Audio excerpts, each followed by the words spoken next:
Right. So we were discussing about the pons, medulla, cerebellum. These are the parts of the hind brain. Okay, these are parts of the hind brain. Hind brain. Okay. अब जो hind brain है इसको हम लोग rhombencephalon भी कह सकते हैं. Okay, rhombencephalon. Right. Rhombencephalon का मतलब क्या है? Hind brain. Right. Okay. Now you must remember one thing. Right. ये जो pons है ना आपके पास pons. This is also called as the metencephalon. Right. Metencephalon. Right तो पोन्स को हम लोग क्या कहते हैं? मेटेनसेफेलॉन भी कह सकते हैं. मेटेनसेफालोन. ओके, मेटेनसेफेलॉन. राइट. उसके बाद ये जो मेडुला आपको नज़र आ रहा है नीचे, फाइन, इस मेडुला को आप लोग माइलेनसेफेलॉन भी कह सकते हैं. एक है मेटेनसेफेलॉन और दूसरा हमारे पास है माइलेनसेफेलॉन. ओके, माइलेनसेफेलॉन. राइट. ओके, या तो ये आपके पास आ गया. Fine. Listen one thing in very detail, which is very, very important. Okay, when I will teach you about the pathology lectures, okay, in the pathology lectures I will teach you one thing. Okay, maybe I will discuss about the oligodendrocyte disease, maybe I will discuss about the Schwann disease. Okay, कि Schwann disease क्या है, for example oligodendrocyte में जब abnormality आती है वो क्या होता है. right, you must remember one thing. ये आपको नज़र आ रहा है, these are the black fibers. okay, black fibers. Black fibres के सराउंडिंग में आपको नज़र आ रहा है ये रेड कलर में जो मैंने आपके लिए ड्रॉ किया. राइट, रेड कलर में सेल्स ड्रॉ किए. फाइन, ये रेड कलर में आपको पता है ये रेड कलर के सेल्स क्या कर रहे हैं? प्रोटेक्ट कर रहे हैं ब्लैक कलर के फाइबर्स को. फाइन, ये रेड कलर के सेल्स क्या करते हैं? प्रोटेक्ट करते हैं ब्लैक कलर के फाइबर्स को, नर्व्स को. राइट, इन रेड कलर के सेल्स को हम लोग क्या कहते हैं? Schwann cells. Okay, Schwann cells. Fine, Schwann cells.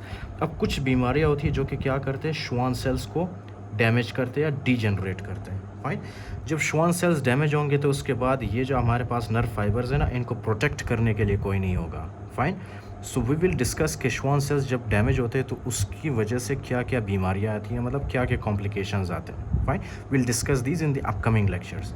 You must remember कि ये श्वान सेल्स होते क्या है, इनका फंक्शन क्या है. राइट, उसके बाद ये आपको नज़र आ रहा है ब्रेन स्पाइनल कोड के अंदर ये जो आपको नज़र आ रहा है ये एक न्यूरॉन है. Right, this is not nerve. Nerves जो है हमारे सेंट्रल नर्वस सिस्टम के बाहर प्रेजेंट होते हैं. राइट, सेंट्रल नर्वस सिस्टम के अंदर जो होते हैं फाइबर्स उनको हम कहते हैं न्यूरॉन्स. अच्छा, अब ये जो न्यूरॉन्स आपको नज़र आ रहे हैं ना, न्यूरॉन्स ब्लैक कलर में, fine, nerve fibres, sorry neuron fibres, ये जो आपको ब्लैक कलर में नज़र आ रहे हैं, इनके सराउंडिंग में ये आपको रेड कलर में कुछ सेल्स नज़र आ रहे हैं. राइट, जिस तरह यहाँ पे थे, यहाँ पे आपको इनके सराउंडिंग में सेल्स नज़र आ रहे हैं. अब ये जो सेल्स है इन सेल्स को हम लोग क्या कहेंगे? इन सेल्स का नाम है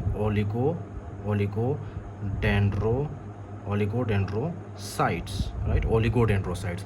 ये क्या करते हैं? ये हमारे न्यूरॉन्स को प्रोटेक्ट करते हैं. फाइन, जिस तरह श्वान सेल्स प्रोटेक्ट कर रहे थे हमारे नर्व फाइबर्स को, इसी तरह से ओलिगोडेंड्रोसाइट्स हमारे नर्व को within the central nervous system ये प्रोटेक्ट करते हैं.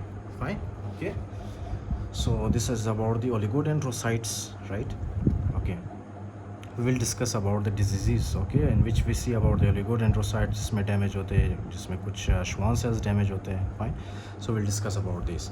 Now the last thing that you have to remember. Okay, this lecture has become very, very lengthy. I'm really sorry for that. So the last thing, let me tell you कि last thing है क्या? This again, this is a diagram, okay, which is showing the cerebral hemispheres. Cerebral hemisphere के बाद ये क्या है आपके पास? This area is called as your midbrain. उसके बाद ये वाला area जो आपको नज़र आ रहा है, this is your hindbrain. Okay, fine. This is your hindbrain. और ये वाला area है आपके पास spinal cord. Right? Okay, spinal cord. Okay, fine. So, do you have the concept of the gray matter and white matter? If you don't have, then you must have, okay, because in the upcoming lectures we'll discuss about the gray matter and white matter. Now listen one thing, okay,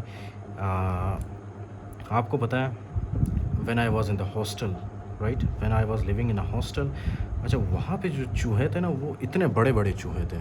right, इतने बड़े बड़े चूहे, और हर चूहे के पास जो है इतना लंबा सा दुम होता था, टेल. ओके, इतना लंबा सा दुम या टेल होता था उसके पास. राइट, तो वही कॉन्सेप्ट यहाँ पे भी अप्लाई होता है. फॉर एग्जांपल क्या है कि ये जो आपके पास सेरेब्रल हेमिस्फीयर है, इसके अंदर क्या होता है? इस तरह से सेल बॉडीज़ होते हैं. फाइन, इस तरह से क्या होता है? Cell bodies. राइट, ये जो आपके पास सेरेब्रल हेमिस्फीयर है, सेरेब्रल हेमिस्फीयर के अंदर क्या होता है? इस तरह से सेल बॉडीज़ होते हैं. Okay, cell bodies. अब ये जो सेल बॉडीज़ है ना, सेल बॉडीज़ में से क्या निकलते हैं? सेल बॉडीज़ में से निकलते हैं इस तरह से फाइबर्स. राइट, जिस तरह एक चूहे के पास होता है ना टेल, बड़ा सा दुम होता है उसके पास, इसी तरह से ये जो आपके पास आपके ब्रेन के अंदर जो न्यूरॉन्स होते हैं ना, न्यूरॉन्स के पास क्या होते हैं, सबसे पहले सेल बॉडीज़, और सेल बॉडीज़ में से क्या निकलते हैं, इस तरह से फाइबर्स निकलते हैं, exons. Okay fine, simple, it is very simple. ये आपको नज़र आ रही है यहाँ पे। ओके, ये इनके सेल बॉडीज़ कहाँ पे प्रेजेंट होते हैं, बिल्कुल पेरिफेरी में प्रेजेंट होते हैं, राइट, बिल्कुल अटैच होता है इसके साथ, लेयर के साथ, राइट, सेरेब्रल हेमिस्फीयर के साथ अटैच होता है। अच्छा, फिर उसके बाद ये है आपके पास उनके कुछ फाइबर्स, राइट। तो ये जो सेल बॉडीज़ आपको नज़र आ रहे हैं, these cell bodies are called as the grey matter. Okay, these cell bodies are called as the grey matter. और सेल बॉडीज़ में से ये आपको पता है, ये जो एक्सोन्स निकल रहे हैं, ये जो एक्सोन्स आपको नज़र आ रहे हैं, these axons are called as the white matter. Okay, white matter. Okay, white matter. तो ग्रे मैटर हमारे पास क्या है, ग्रे मैटर क्या है हमारे पास, grey matter is also called as the cell bodies. Okay, cell bodies. White matter क्या है हमारे पास, they are also called as your axons. Okay, axons, fine. आपको पता है ना, हर फॉर एग्जांपल एक न्यूरॉन के पास क्या होता है, न्यूरॉन के पास एक सेल बॉडी होता है, राइट, फिर एक लंबा सा दुम होता है जिसको हम कहते हैं एक्सोन्स। ओके, तो ये सेल बॉडीज़ है आपके पास जो कि पेरिफेरी में प्रेजेंट है। उसके बाद ये जो इनसे सेल बॉडीज़ से जो ये टेल निकल रहे हैं, फाइबर्स निकल रहे हैं, they are called as your axons और वाइट मैटर। ओके, तो आई होप कि ग्रे मैटर और वाइट मैटर का कॉन्सेप्ट अभी आपके लिए क्लियर हुआ होगा, फाइन। उसके बाद ये जो आपके पास है ना cerebral hemisphere, right, cerebral hemisphere के बिल्कुल अंदर ही, राइट, यहाँ पे हमारे पास क्या होते हैं, न्यूक्लियाई होते हैं, fine, and those nuclei are called as the basal nuclei. Okay, यहाँ पे क्या होते हैं, nuclei, and those nuclei are called as the basal nuclei, fine, basal nuclei. Okay, fine.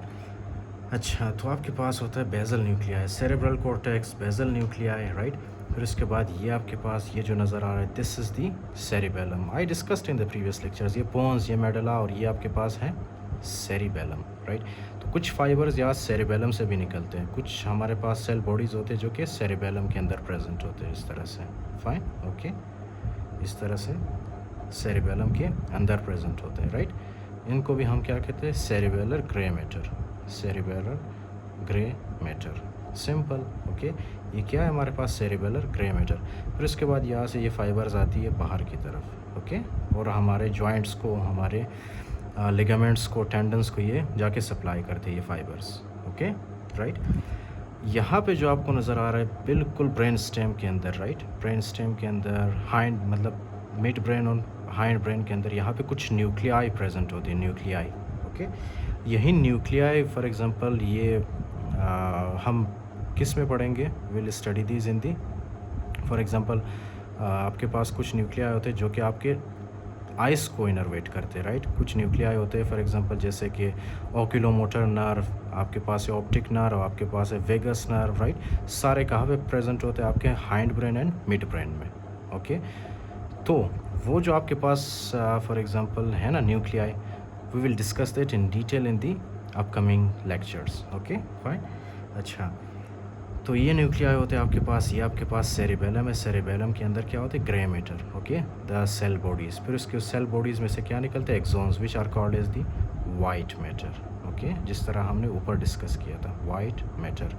You just have to remember one thing, जैसे ये ऊपर से fibres आते हैं ना, ऊपर से जो फाइबर्स आते हैं वो यहाँ मिड ब्रेन और हाइंड ब्रेन से क्रॉस करते हैं यहाँ पे, राइट। कुछ फाइबर्स इस साइड पे जाते हैं और वो फाइबर्स क्या करते हैं, हमारे राइट हैंड को जाके सप्लाई करते हैं, राइट, हमारे राइट हैंड के मूवमेंट को कंट्रोल करते हैं, राइट। और ये राइट हैंड के मूवमेंट को कौन कंट्रोल करता है, हमारा left cerebral hemisphere, left cerebral hemisphere, right, left cerebral hemisphere. ये लेफ़्ट सेरेब्रल हेमिस्फीयर क्या करता है, हमारे राइट साइड ऑफ बॉडी को कंट्रोल करता है, फाइन। और हमारे पास जो राइट सेरेब्रल हेमिस्फीयर होता है, राइट सेरेब्रल हेमिस्फीयर में से जो फाइबर्स निकलती है ना यहाँ से, fine, these fibers will come and they will cross at the level of the medulla. Okay, at the level of the medulla ये क्रॉस करते हैं, फिर ये हमारे बॉडी के ऑपोजिट साइड को जाके कंट्रोल करते हैं, राइट। ये मैं आपको बहुत ही डिटेल में पढ़ाऊँगा, okay, when we will discuss about the tract system. Okay, when we discuss about the tract system, ascending tract, descending tract, ये जो 3 लेक्चर्स मैंने अपलोड किए, this is just the basic physiology, right? And there is no pathology, it is just basic physiology.